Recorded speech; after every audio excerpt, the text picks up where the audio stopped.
Muy buenos días, querido alumno. Nos habíamos quedado en el video anterior lo que es clasificación del tejido ¿qué? Epitelial. Te había dicho que había dos tipos de tejido epitelial, ¿no? Aquellos que se encuentran recubriendo superficies, llamado tejido epitelial de recubrimiento, y aquellos que producen sustancias, tejido epitelial glandular. Profesor, el tejido epitelial que se encarga de cubrir y el tejido epitelial que se encarga de producir sustancias.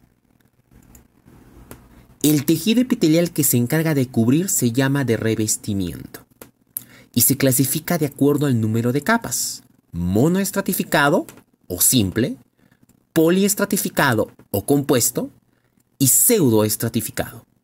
¿Queda claro? Y el tejido glandular se clasifica en dos: exocrinas y endocrinas. Vamos a explicar uno por uno rápidamente. El tejido epitelial, profesor, de revestimiento se clasifica en tres grupos, te dije, ¿no? Monoestratificado simple, poliestratificado compuesto y pseudoestratificado. El monoestratificado tiene una sola capa de células. El poliestratificado tiene varias capas de células, pero fíjate en el pseudoestratificado. El pseudoestratificado tiene una, pero los núcleos se encuentran a diferentes alturas. Como los núcleos se encuentran a diferentes alturas, pareciera que tuviera varias, pero en verdad tiene una sola capa. Por eso se le llama pseudoestratificado. Monoestratificado, poliestratificado y pseudoestratificado. Profesor, ¿y por qué ha puesto estas barritas? Verás, las células del tejido epitelial tienen formas geométricas. Pueden ser planas, pueden ser cúbicas o pueden ser cilíndricas. Si yo te digo, el epitelio del estómago es un epitelio monoestratificado cilíndrico. Me está diciendo que es una sola capa de células ¿qué? Cilíndricas. Si yo te digo, el epitelio, profesor, de los vasos sanguíneos es monoestratificado plano. Es una sola capa de células planas. En el caso, profesor, en el caso del poliestratificado, quien va a dar nombre al tejido es la última capa de células. Si la última capa es plana, será poliestratificado plano. Si la última capa es cúbica, será poliestratificado ¿qué? Cúbico. Si la última capa es cilíndrica, será poliestratificado ¿qué? Cilíndrico. Punto hasta ahí. Hay un tipo especial de epitelio poliestratificado. Se llama epitelio de transición o polimorfo. ¿Cómo es esto, profesor? Escucha. Normalmente, las células del tejido epitelial todas tienen la misma forma geométrica. O sea, si te digo que es epitelio monoestratificado cilíndrico, todas son cilíndricas y no cambian de forma. Pero cuando las células cambian de forma, como en esta imagen, de cúbicas a planas y de planas a cúbicas, eso se llama displasia. El único lugar donde puede ocurrir eso es en la vejiga. Se llama displasia fisiológica. Profesor, ¿y qué pasaría si esto ocurre en otro lugar que no sea la vejiga? Por ejemplo, en el estómago. Eso se llama displasia patológica. Y ese es inicio de cáncer, hijo. ¿Qué es un cáncer? Es un tumor. Esta imagen, o sea, si yo lo veo al microscopio y esto lo veo en la vejiga, no hay problema. Ese tipo de epitelio se llama epitelio de transición o epitelio polimorfo. Punto hasta ahí. Epitelio glandular. Repasemos hasta acá, antes de pasar al epitelio glandular. Fíjate, habíamos dicho que la clasificación del tejido epitelial es el que forma membranas y el que produce sustancias, de revestimiento y glandular. El de revestimiento se clasifican de acuerdo al número de capas: monoestratificado, poliestratificado, pseudoestratificado, y además de uno especial que se llama de transición o polimorfo. En el caso del epitelio glandular, fíjate, existe dos tipos de glándulas. ¿Qué es una glándula? Es un órgano que produce sustancias. Ahora, ¿cuándo es endocrina y cuándo es exocrina?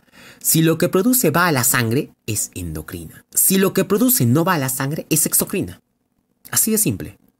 Otra vez, si lo que produce va a la sangre es una glándula endocrina. Si lo que produce no va a la sangre es una glándula exocrina. Otra forma de diferenciarlo, profesor. Las exocrinas tienen dos partes, una porción secretora llamada adenómero y una porción excretora llamada excretómero. O sea, una pancita y una boquita.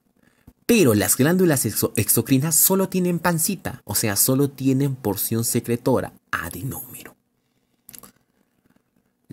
¿Hay glándulas que pueden ser endocrinas y exocrinas a la vez? Sí, se les llama glándulas anficrinas.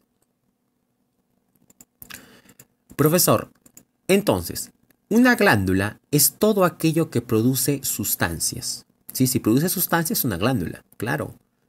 Si el órgano produce una sustancia es una glándula. Ahora, puede ser endocrinas o puede ser ¿qué? Exocrinas. En este capítulo de tejido epitelial, ¿en cuál nos vamos a centrar?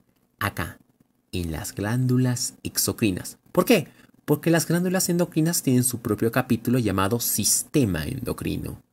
¿Debido a qué? Otra diferencia. Aquí estas glándulas endocrinas producen unas sustancias llamadas hormonas, lo que no producen estas, ¿ya? Las glándulas exocrinas. Las glándulas endocrinas producen unas sustancias llamadas ¿qué? Hormonas. Repasemos rápidamente para acabar. Te había dicho que el tejido epitelial se clasifica en el que forma membranas de revestimiento y el que produce sustancias, glandular. Clasificación: el de revestimiento, monoestratificado, poliestratificado y pseudoestratificado. El glandular, exocrinas, endocrinas.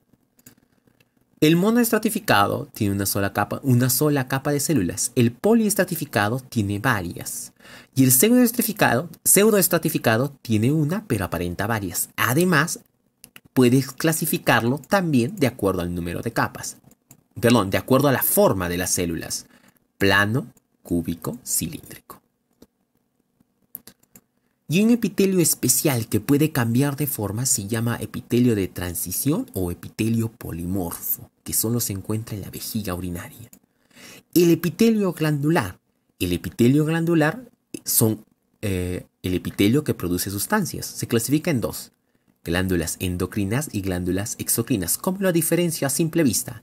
Si lo que produce va a la sangre, se llama endocrina. Si lo que produce no va a la sangre, profesor, si lo que produce no va a la sangre, ¿cómo se llama eso? Eso se llama glándulas, ¿qué? Exocrinas. Ahora, el siguiente tema es saber dónde se ubica cada uno de estas estructuras. ¿En qué órganos, en qué aparatos? Eso lo vamos a ver la siguiente clase, porque es bastante extenso. Muchas gracias por escucharme. Te saludó el profesor Jorge Luis Huanca Cornejo y conmigo será hasta una próxima